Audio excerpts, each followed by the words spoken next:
Donc une courte vidéo pour vous expliquer le document repérage des différents témoins d'une chaîne de collision sur la carte géologique simplifiée des Alpes. Alors je vous rappelle notre scénario pour expliquer la formation des Alpes. On suppose que les Alpes résultent de la collision de deux lithosphères continentales, autrefois séparées par un domaine océanique. Il y aurait eu fermeture de cet océan par subduction, rapprochement des deux lithosphères continentales, et pour finir, collision des deux lithosphères continentales qui auraient donné naissance aux Alpes. Pour valider ce scénario, il faut donc rechercher dans les Alpes les traces, premièrement, de l'existence d'un ancien domaine océanique, deuxièmement, les traces de sa fermeture par subduction, troisièmement, les traces d'une collision de deux lithosphères continentales. Alors, nous avons commencé par rechercher les traces de la présence d'un ancien domaine océanique. Et nous avons trouvé, au niveau du massif du Chenaillier, des ophiolites. Cette série ophiolitique, constituée de basaltes en coussin, surmontant des basaltes en filon, qui surmontent même des gabbros puis des péridotites, correspond exactement à la structure d'une lithosphère océanique. De plus, nous avons vu qu'au niveau de ce massif du Chenaillier, on pouvait également observer la présence de schistes verts. Les schistes verts sont des métagabbros à hornblende, c'est-à-dire des roches métamorphiques qui proviennent de transformations minéralogiques de roches de la lithosphère océanique sous l'effet de modification des conditions de pression et de température. La présence de hornblende permet de reconstituer les conditions de formation de cette roche et de montrer que cette roche se forme suite à un refroidissement des roches de la lithosphère océanique. La présence de schistes verts marque donc bien la présence d'un ancien domaine océanique et donc l'existence de l'expansion de ce domaine océanique. Enfin, au niveau du massif du Chenaillier, on observe également des radiolarites qui sont des roches sédimentaires formées à partir des tests de radiolaire et qui marquent un domaine océanique profond. Donc au niveau du massif du Chenaillier, on a bien donc des témoins d'une ancienne lithosphère océanique, de son expansion et de roches sédimentaires océaniques. On avait également trouvé des traces d'un ancien domaine océanique au niveau du massif du Taillefer.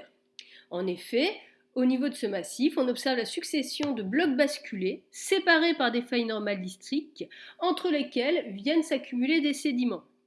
Alors, ces blocs basculés, séparés par des failles normales, présentent la morphologie et l'organisation caractéristique d'une marge continentale passive qui enregistre l'ouverture du domaine océanique et qui borde les océans.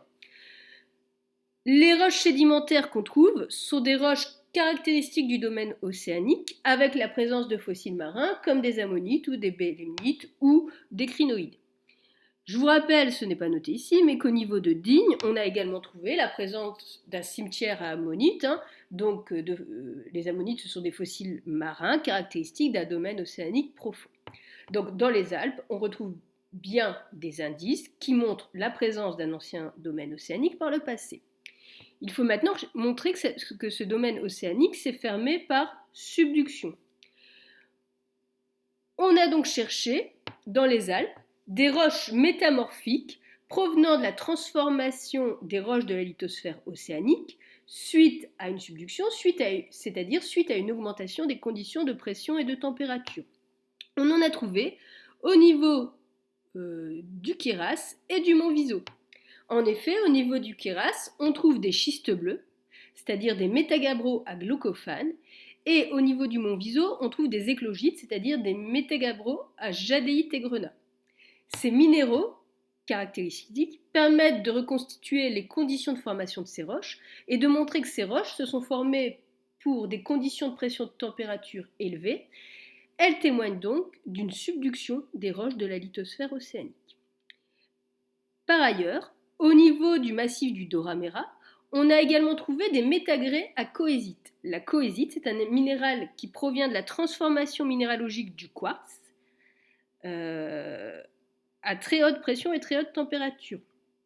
Cela montre donc que la lithosphère continentale a également subi une subduction, c'est-à-dire que suite à la subduction de la lithosphère océanique, une partie de la lithosphère continentale a suivi et a subduit.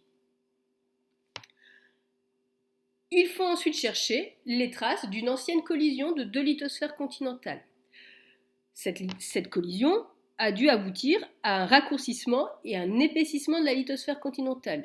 Nous pouvons donc trouver des indices tectoniques, comme des nappes de charriage, des plis, des failles inverses, qui témoignent bien sûr de l'épaississement et du raccourcissement de la lithosphère continentale, et donc de la collision.